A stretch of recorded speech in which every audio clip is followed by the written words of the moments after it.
আসসালামু আলাইকুম ভাই। ওয়ালাইকুম আসসালাম।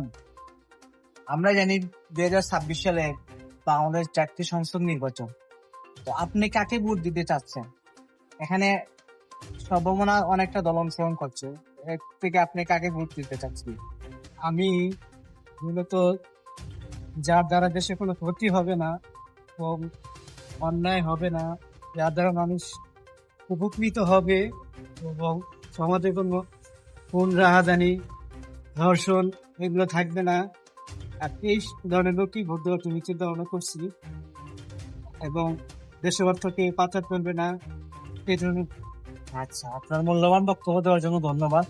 আচ্ছা, আমরা জানি জাতীয় সংসদ নির্বাচনের পাশাপাশি আপনার ভোট জুলাই সনদের এবং না ভোটের একটা আয়োজন করা হচ্ছে ওই দিনই। তো আপনি এটার পক্ষে বা বিপক্ষে কোনো যুক্তিতর্ক আছে কিনা?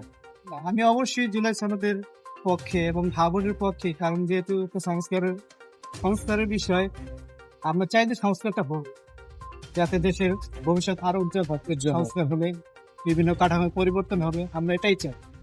খুব হ্যাঁ বলতে হবে। আচ্ছা, ইনশাল্লাহ আমরা এটার পক্ষে ইনশাল্লাহ। তো আপনাকে অনেক ধন্যবাদ আপনার মূল্যবান সময় দেওয়ার জন্য। আপনাকে